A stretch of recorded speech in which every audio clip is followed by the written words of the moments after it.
Pilihan Raya Negeri bagi Negeri Sembilan baru sahaja melabuhkan tirainya. Keputusannya menyaksikan penyatuan Gabungan Barisan Nasional dan Perikatan Nasional memenangi 25 daripada 36 kerusi, sekaligus menguasai majoriti 2/3 Dewan Undangan Negeri. Namun sebaik sahaja peti undi ditutup dan keputusan diumumkan, cuba perhatikan satu fenomena yang amat menarik. Ke mana perginya kehangatan isu laporan RCI tabung haji yang disakau berbilion ringgit sebelum ini.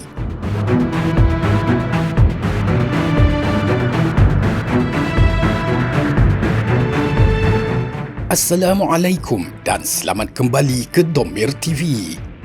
Apabila diteliti dan dibedah laporan RCI tersebut secara cermat dan ilmiah, Penyata Kewangan Tabung Haji 2017 sebenarnya kekal disahkan dengan sijil audit bersih daripada Ketua Audit Negara. Apa yang dipaparkan dalam laporan RCI hanyalah perbahasan teknikal mengenai perbezaan kaedah perakaunan, iaitu pertembungan antara kerangka Prudential Regulation yang diamalkan oleh bank konvensional dengan falsafah kewangan Islam yang berteraskan maqasid syariah dan keutamaan pendeposit. Bahkan kaedah penilaian Realizable Asset Value (RAV) yang dikecam merupakan kenderaan kewangan yang diguna pakai oleh Khazanah Nasional hari ini. Apa yang lebih membimbangkan adalah tindak balas Menteri Kewangan ketika itu yang mahu menjual aset-aset TH akibat propaganda rugi ini.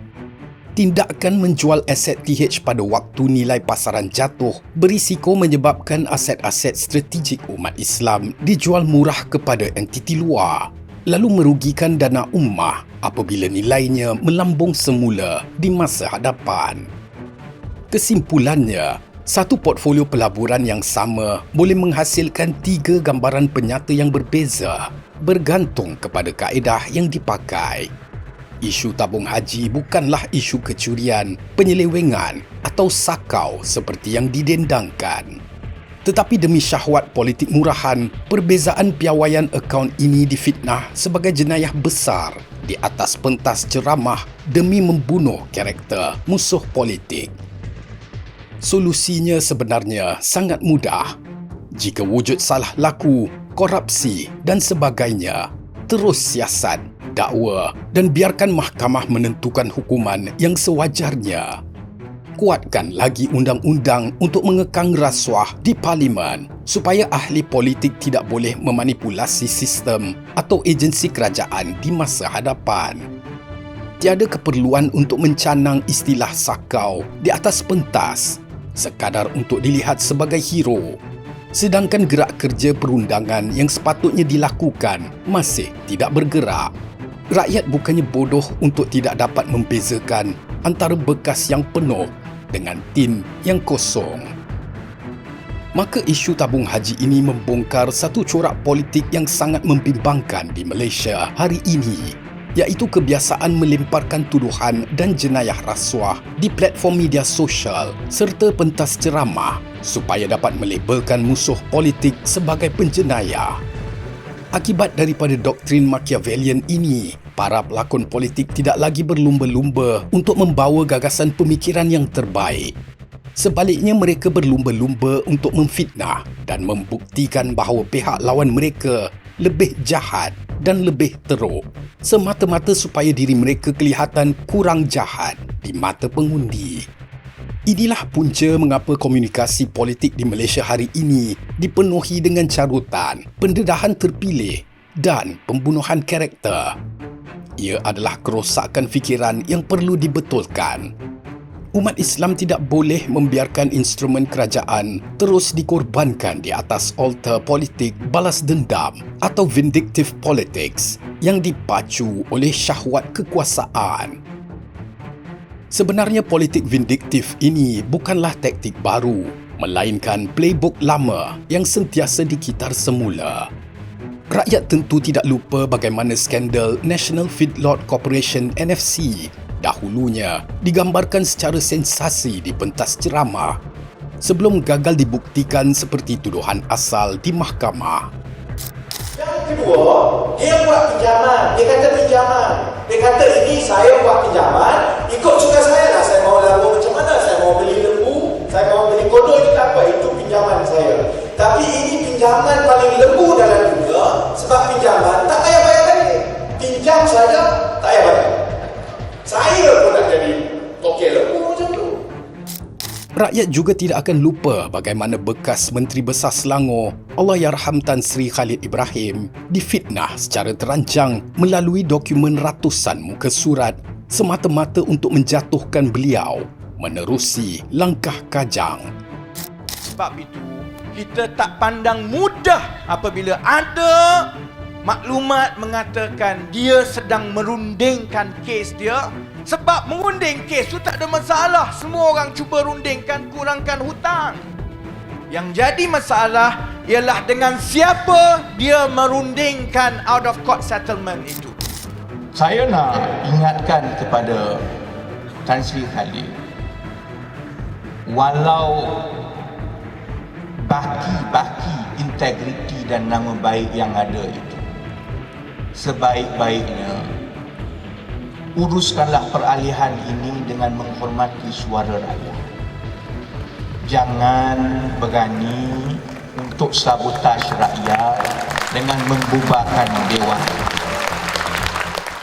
Walaupun akhirnya TSKI terbukti bersih di mahkamah dan pihak penuduh disuruh oleh mahkamah untuk memohon maaf, maruah seorang pemimpin yang jujur telah dihancurkan demi syahwat politik.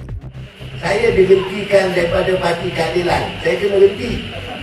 Sebab Parti Keadilan, Anwar Ibrahim nak pakai duit negeri untuk buat program parti. Saya tak bagi. Sebab bukan duit parti, ini duit rakyat. Saya tak bagi. Hari ini, terma-terma seperti sakau sengaja dicipta dan dilabelkan pada setiap isu untuk menagih kliks di media sosial dan mencetuskan sensasi murah di pentas ceramah. Tetapi rakyat perlu jujur pada diri sendiri. Agenda reformasi yang sebenar bukannya bermula dengan pertukaran kerajaan atau pendedahan skandal, melainkan wajib bermula di dalam hati dan jiwa rakyat itu sendiri. Apabila sesebuah masyarakat itu dipenuhi dengan sifat balas dendam, keangkuhan dan penyakit hasad dengki, mereka secara tidak sedar sedang subur menyediakan tanah untuk lahirnya para pelakon politik yang toksik. Politikus-politikus ini tahu bahawa rakyat ketagih dengan drama fitnah dan sangkaan jahat. Lalu mereka terus menggunakan modal pembongkaran dan pembunuhan karakter untuk meraih sokongan. Selagi jiwa rakyat tidak diislahkan dengan adab, kejujuran dan kebenaran, selagi itulah gelanggang politik tanah air akan terus dikuasai oleh mereka yang mahir menjual fitnah dan sensasi demi mendapat kuasa. Maka di manakah letaknya adab dan ketakwaan apabila ruang politik yang sepatutnya menjadi amanah menegakkan maslahah dijadikan pentas fitnah dan pembohongan? Perbuatan merancana fitnah dan pembunuhan karakter, menipu rakyat demi undi dan kemudian menghina pula rakyat yang tidak menyebelahi mereka adalah manifestasi sifat golongan munafikun. Rasulullah sallallahu alaihi wasallam bersabda dalam hadis riwayat Bukhari dan Muslim yang bermaksud, tanda-tanda orang munafik itu ada 3. Apabila dia bercakap, dia berdusta. Apabila dia berjanji, dia mungkir. Dan apabila dia berbalah atau bertengkar, dia melampaui batas.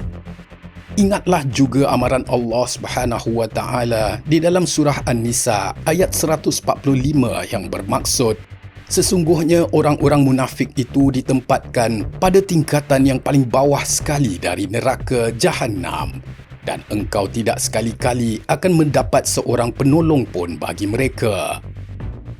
Para politikus yang gilakan kuasa wajib beringat dan takutlah kepada Allah. Kuasa di dunia ini hanyalah persinggahan yang sangat singkat. Mahkamah akhirat tidak akan menerima alasan strategi politik maupun retorik ceramah.